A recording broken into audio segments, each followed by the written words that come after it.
नमस्कार. Over the counter ड्रग्सबद्दल थोडंसं बोलूयात आपण. ओव्हर द काउंटर ड्रग्स म्हणजे डॉक्टरांची थोडी फी ₹300-400 जे काही असतील ते वाचवण्यासाठी डिरेक्टली मेडिकलमध्ये जायचं. त्यांना म्हणायचं तापाची गोळी द्या, जुलाबाची गोळी द्या किंवा सर्दीची गोळी द्या, so on and so fourth. तर ती ओव्हर द काउंटर तुम्हाला भेटते म्हणून त्याला म्हणतात ओव्हर द काउंटर ड्रग्स. असे काही औषधं आहेत ज्याची लिस्ट आहे, ते तुम्ही ओव्हर द काउंटर्स घेतले तर त्याचा दुष्परिणाम होत नाही. त्याच्यापैकी एक आणि खूप कॉमनली घेतली जाणारी म्हणजे पॅरासिटामॉल, डोलो आणि सगळ्यात सेफेस्ट.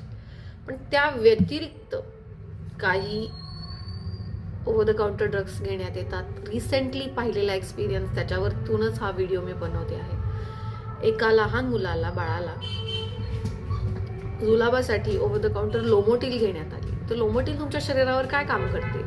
ती तुमच्या शरीराला लिटरली हा सिग्नल देते की तुम्हाला पेरिस्टाल्सिस थांबवायचे, आतड्यांची क्रिया थांबवायची आहे. त्या बाळाचे जुलाब थांबले, पण मग त्याला पोटच साफ होईना. काही दिवस वाट पाहून मग डॉक्टरांकडे नेण्यात आलं. थोडे पैसे वाचवण्यासाठी मग शेवटी आलंच ना, ॲडमिशन करा. एखाद्या वेळेस सर्जरी, शस्त्रक्रियेने सुद्धा एक्सप्लोर करायची वेळ येऊ शकते.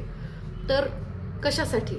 आणि सगळ्यात वाईट म्हणजे antibiotic abuse. Over the counter antibiotics सर्रास घेतले जातात. सर्दी झाली, अझिथ्रोमायसिन घ्या, over the counter. And this is very commonly done. जुलाब झालेले तर मेडिकलवाले सुद्धा मेट्रोजिल देतात.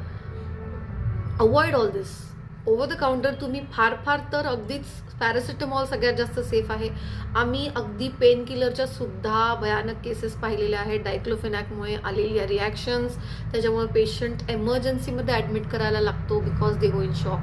So please over the counter drugs avoid करा. त्यातल्या त्यात लहान मुलांना तर तुम्ही बिलकुल over the counter drugs opt करू नका.